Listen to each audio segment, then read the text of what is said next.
बच्चों, स्वागत है आप लोग का हमारे चैनल एसजी ड्रीम स्टडी पर। बच्चों, आज हम आपको बताएंगे कक्षा 10वीं हिंदी के 20 महत्वपूर्ण बहुविकल्पी प्रश्न, जो कि आपके 24 फरवरी के हिंदी के एग्जाम में यहीं से प्रश्न बनेंगे, यानी बहुविकल्पी प्रश्न आपके यहाँ से बनेंगे। और ये जितने भी 20 महत्वपूर्ण बहुविकल्पी प्रश्न हैं, सभी आपके प्रीवियस ईयर में पूछे गए प्रश्न हैं। यानी कि 2017 में, 2018 में, 2019 में, 2100, 2200, 2300, 2400 हर साल से पूछे गए प्रश्न हैं, जिनको हमने ढूंढ कर के आपके लिए निकाला है। उससे पहले अगर वीडियो आपको अच्छा लगे तो इसे लाइक करें और चैनल को सब्सक्राइब करें और अपने दोस्तों के साथ शेयर करना ना भूलें। और इन प्रश्नों का आप लोग शॉर्ट नोट बनाते चलिएगा, क्योंकि ये जो आपके बहुविकल्पी प्रश्न है, इसमें आपका जो है लिखने वाला तो है नहीं कि 2 नंबर का है तो आप थोड़ा सा लिख देंगे तो 1 नंबर मिल जाएगा। अगर इसमें आप थोड़ी सी भी गलती करते हैं तो आपका 1 नंबर कट जाएगा, और इनका वेटेज भी आपका 20 नंबर का होता है। तो आप लोगों को पूरा एकदम नोट्स इसका बनाने चलता है, और बहुत ही ज़्यादा ये सभी इंपॉर्टेंट प्रश्न हैं। पहला क्वेश्चन है, सेवा सदन उपन्यास के लेखक हैं। यानी जो सेवा सदन उपन्यास है उसके लेखक कौन है? आपके जयशंकर प्रसाद। दूसरा ऑप्शन दिया है प्रेमचंद। तीसरा आचार्य रामचंद्र शुक्ल। चौथा मैथिली शरणगुप्त। यानी सेवा सदन जो उपन्यास है उसके लेखक आपके कौन है? तो जो सेवा सदन उपन्यास है उसके आपके लेखक कौन है? प्रेमचंद्र है। यानी कि ऑप्शन नंबर बी जो है आपका एकदम सही होगा।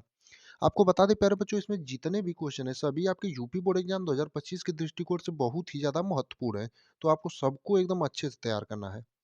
अगला यानी कि दूसरा प्रश्न है, झूठा सच किस विधा की रचना है? यानी जो झूठा सच है वो किस विधा की रचना है? आपका उपन्यास है, ऑप्शन बी में दिया है नाटक है, सी कहानी, या डी निबंध। यानी कि झूठा सच जो है वो किस विधा की रचना है आपका? तो जो झूठा सच है आपका किस विधा की रचना है? तो आपका उपन्यास है। यानी कि ऑप्शन नंबर ए जो आपका दिया है वो एकदम सही होगा। यानी कि झूठा सच जो है किस विधा की रचना है? तो उपन्यास विधा की रचना है। अगला यानी कि तीसरा प्रश्न है, डॉक्टर राजेंद्र प्रसाद लेखक है। यानी डॉक्टर राजेंद्र प्रसाद जो है वो इनमें से किसके लेखक है? यानी ये जो आपको चारों ऑप्शन दिया है इसमें से डॉक्टर राजेंद्र प्रसाद जो है किसके लेखक हैं? आपके इंद्रजाल के हैं। दूसरा ऑप्शन है हिंदी साहित्य विमर्श के। तीसरा है गांधी जी की देन के। चौथा है हिंदी साहित्य का इतिहास के। यानी डॉक्टर राजेंद्र प्रसाद जो है इनमें से किसके लेखक हैं? तो जो आपके डॉक्टर राजेंद्र प्रसाद है वो किसके लेखक हैं? तो आपका गांधी जी की देन के। यानी कि ऑप्शन नंबर सी जो है एकदम सही होगा। यानी कि डॉक्टर राजेंद्र प्रसाद जो लेखक हैं किसके हैं? गांधी जी की देन के। अगला यानी कि चौथा प्रश्न है, कंकाल के लेखक है। यानी जो कंकाल है उसके लेखक आपके कौन है? तो आपसे बहुत बार पूछ लेता है कंकाल किस विधा की रचना है और कंकाल के लेखक कौन है। तो आप लोग इसमें से सभी टॉपिक इसका जब कंकाल पढ़ेंगे कि कंकाल के लेखक कौन है, तो इसकी विधा भी आप लोग तैयार करते चलिएगा। तो कंकाल के लेखक कौन है? आपके मुंशी प्रेमचंद, जयशंकर प्रसाद, रामचंद्र शुक्ल, या फिर सूर्यकांत त्रिपाठी निराला। तो आपके कंकाल के लेखक कौन है? तो आपका जयशंकर प्रसाद है। यानी कि ऑप्शन नंबर बी जो दिया है एकदम सही होगा। अगला यानी कि पांचवा प्रश्न है, बिहारी किस युग के कवि हैं? यानी जो बिहारी हैं वो किस युग के कवि हैं? ये क्वेश्चन आपसे जो है बोर्ड एग्जाम 2025 में पूछा जाएगा। तो इसमें जो भी क्वेश्चन आपको हम बता रहे हैं सभी क्वेश्चन आपके लिए बहुत ही ज़्यादा इंपॉर्टेंट है। तो किसी भी क्वेश्चन को आपको छोड़ना नहीं है, और इनका स्क्रीनशॉट ले लीजिए या फिर डायरेक्टली आप लोग शॉर्ट नोट्स बना करके सभी क्वेश्चनों को नोट करिएगा।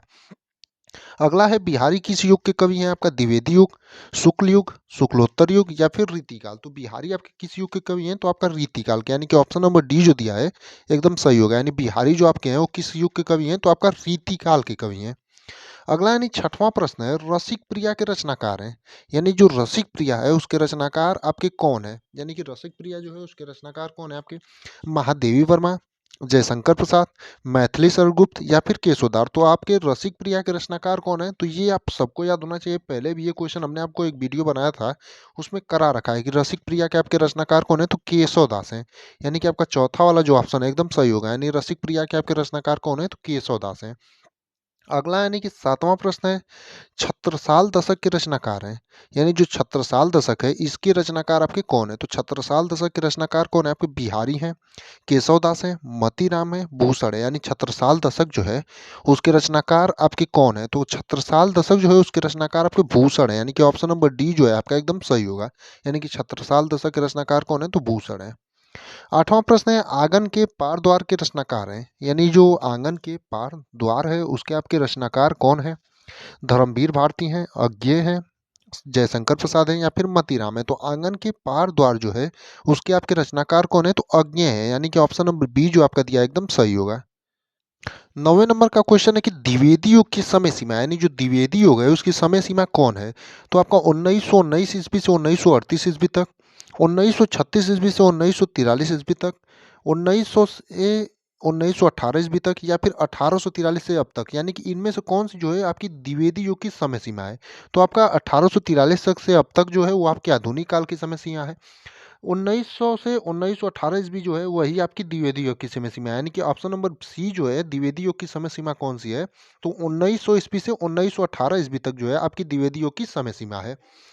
अगला यानी 10वां प्रश्न है और ये भी बहुत ही ज़्यादा इंपॉर्टेंट प्रश्न है। इसमें से जो भी प्रश्न है आपके सभी हम बता दें तो आपका 2020, आपका 21, 22, 23 और 24 के एग्जामों में पूछे गए प्रश्न, यानी कि सभी जो प्रश्न हम आपको बता रहे हैं वो प्रीवियस ईयर में सभी एग्जामों में पूछे गए हैं, इसीलिए हम आपको इतने ही 20 प्रश्न जो है छांट करके बता रहे हैं, क्योंकि ये जो प्रश्न है बार-बार आपके प्रीवियस ईयर में पूछे गए हैं यूपी बोर्ड एग्जाम में। तो अगला है लोकायतन के रचनाकार हैं आपके सुमित्रा सूर्यकांत त्रिपाठी निराला, नागार्जुन, सुमित्रानंद पंत या फिर जयशंकर प्रसाद, यानी कि आपके लोकायतन के रचनाकार कौन है? तो आपका लोकायतन जो है उसके रचनाकार आपके कौन है? सुमित्रानंद पंत है, यानी कि ऑप्शन नंबर सी जो है आपका एकदम सही होगा। यानी कि लोकायतन के जो रचनाकार हैं सुमित्रानंद पंत हैं। अगला प्रश्न आपका देखेंगे तो रस से है। दिया है हँसी हँसी भाजे देखी दुल्ह दिगंबर को पाहुनी जियावे हिमाचल के, में निम्नलिखित रस है, यानी इसमें से आपका हँसी हँसी भाजे देखी दुल्ह दिगंबर को पाहुनी जियावे हिमाचल के उछाह में आपका निम्नलिखित में रस कौन सा है? यानी कि इसमें आपका रस कौन सा है? दिया है आपका रौद्र रस, वीर रस, करुण रस या फिर हास्य रस। तो आप देख सकते हैं हँसी हँसी आगे देख सकते हैं लगा है, तो इसमें आपका हँसी हँसी लगा है तो आप सीधा मान लीजिए कि हास्य रस है, यानी कि आपका ऑप्शन नंबर डी जो है एकदम सही होगा। इनमें आपका रस कौन सा है? तो हास्य रस होगा। अगला यानी कि 12वां प्रश्न है पीपर पात सरिस मंडोला उपयुक्त पंक्ति में अलंकार है, यानी कि जो पीपर पात सरिस मंडोला है इस पंक्ति में आपका अलंकार कौन सा है? रूपक अलंकार है, उपमा अलंकार है, उत्प्रेक्षा अलंकार है या फिर अनुप्रास अलंकार है, यानी कि इस पंक्ति में आपका अलंकार कौन सा है? तो पीपर पास सरिस मंडोला में जो आपका अलंकार है वो उपमा अलंकार है, यानी कि ऑप्शन नंबर बी जो है आपका एकदम सही होगा, यानी पीपर पास सरिस मंडोला में आपका उपमा अलंकार है। 13वां और बहुत ही महत्वपूर्ण प्रश्न है और बार बार ये पूछा जाता है, सोरठा के पहले चरण में कितनी मात्राएं होती हैं? तो सोरठा के पहले चरण में आपकी कितनी मात्राएं होती है? तो 11, 13, 24 या 16। तो सोरठा के पहले और तीसरे चरण में जो मात्रा होती हैं 11 होती हैं और द्वितीय और चतुर्थ चरण में जो मात्रा होती हैं वो 13-13 होती हैं। अगर बात करें दोहा की तो दोहा के पहले और तीसरे चरण में आपकी 13-13 मात्राएं होती हैं और द्वितीय और चतुर्थ चरण में जो होती हैं 11-11 मात्राएं। यानी सोरठा का जस्ट उल्टा रूप आपका दोहा होता है, यानी कि जब सोरठा के पहले और तीसरे चरण में 11-11 तो दोहा के पहले और तीसरे चरण में 13-13 होती हैं और सोरठा के दूसरे और चौथे में 13-13 और दोहा के दूसरे और चौथे में 11-11 मात्राएं होती हैं। अगला यानी कि 14वां प्रश्न है अभिमान शब्द में प्रयुक्त उपसर्ग है, यानी जो अभिमान शब्द है इसमें प्रयुक्त आपका उपसर्ग कौन सा है? अभि है, अ है, अनु है या फिर अन है? अभिमान शब्द में आपका प्रयुक्त उपसर्ग कौन सा है? तो आपका अभि है, यानी कि ऑप्शन नंबर ए जो दिया है एकदम सही होगा, यानी कि अभिमान शब्द में आपका प्रयुक्त उपसर्ग क्या है? तो अभि है। अगला क्वेश्चन में मैं विद्यार्थी हूँ अर्थ के आधार पर वाक्य का भेद कौन सा है? यानी इसमें से आपका जो है बोला है मैं विद्यार्थी हूँ और स्व इच्छा से बोल रहा है कि मैं विद्यार्थी हूँ, अर्थ के आधार पर वाक्य का कौन सा भेद है? संकेतवाचक, इच्छवाचक, विधानवाचक या निषेधवाचक? तो मैं विद्यार्थी हूँ अर्थ के आधार पर जो इस वाक्य का आपका भेद होगा वो विधानवाचक होगा, यानी कि ऑप्शन नंबर सी जो दिया है आपका एकदम सही होगा। अगला यानी 17वां प्रश्न देखेंगे आप तो पूछा है कि वेद पुराण में समास है कर्मधारय समास, द्विगु समास, बहुब्रीहि समास या फिर द्वंद्व समास। तो वेद पुराण में आपका देखेंगे बीच में योजक चिन्ह है। अब इसका आप जब करेंगे तो वेद और पुराण होगा, जब भी आपका और तथा आए तो आपका क्या होगा? द्वंद्व समास होगा, यानी कि ऑप्शन नंबर डी जो है एकदम सही होगा, यानी वेद पुराण में आपका कौन सा समास है? द्वंद्व समास है। अगला है धनुष का परिवाचिक है, यानी जो धनुष है इसका परिवाचिक शब्द क्या है? प्यारे बच्चों इसमें जो भी क्वेश्चन है आप लोगों को फिर से एक बार करना चाहेंगे, आप इसका शॉर्ट नोट्स बनाते चलें, क्योंकि ये क्वेश्चन आपके बोर्ड एग्जाम 2025 के दृष्टिकोण से बहुत ही ज़्यादा महत्वपूर्ण है और आपके प्रीवियस ईयर एग्जाम में बहुत बार ये क्वेश्चन पूछे गए हैं। तो धनुष का आपका परिवाचिक है पवि, कोदंड, पीयूष या कुलिश। तो आपका धनुष का परिवाचिक क्या है? तो कोदंड है, यानी कि ऑप्शन नंबर बी जो है एकदम सही होगा, यानी धनुष का आपका परिवाचिक क्या है? कोदंड। अगला क्वेश्चन है तद पुल्लिंग शब्द का चतुर्थी विभक्ति एक वचन का रूप है, यानी तद पुल्लिंग शब्द का जो है चतुर्थी विभक्ति और एक वचन का रूप क्या है? तस्य है, तस्य है, तपो है या फिर तौ है? तो आपका जो सही उत्तर होगा ऑप्शन नंबर ए होगा, यानी कि तस्य होगा, यानी कि ऑप्शन नंबर ए आपका एकदम सही होगा। अगला यानी 19वां प्रश्न है, छायावादी युग के प्रमुख लेखक हैं। यानी जो छायावादी युग है उसके प्रमुख लेखक आपके कौन है? यशपाल हैं, भारतेंदु हरिश्चंद्र हैं, या फिर वृंदावन लाल वर्मा है, या फिर राम कुमार वर्मा है।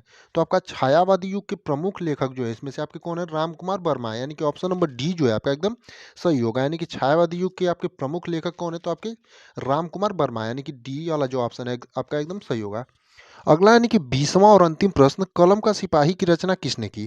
तो कलम का सिपाही है जो उसकी रचना किसने की? अमृत राय, प्रेमचंद, वृंदावन लाल वर्मा, या फिर इनमें से कोई नहीं। तो कलम का सिपाही जो है उसकी रचना किसने की? तो आपका अमृत राय ने। प्यारे बच्चों, इसमें से हमने आपको जितने भी 20 महत्वपूर्ण बहुविकल्पी प्रश्न बताए हैं इनका आप लोग शॉर्ट नोट्स बनाइए और इसको लिखते चलिएगा या फिर स्क्रीनशॉट मार के बढ़िया से याद करिएगा, क्योंकि आपके यूपी बोर्ड एग्जाम 2025 में 24 फरवरी के पेपर में यहाँ से आपको क्वेश्चन जरूर देखने को मिलेंगे।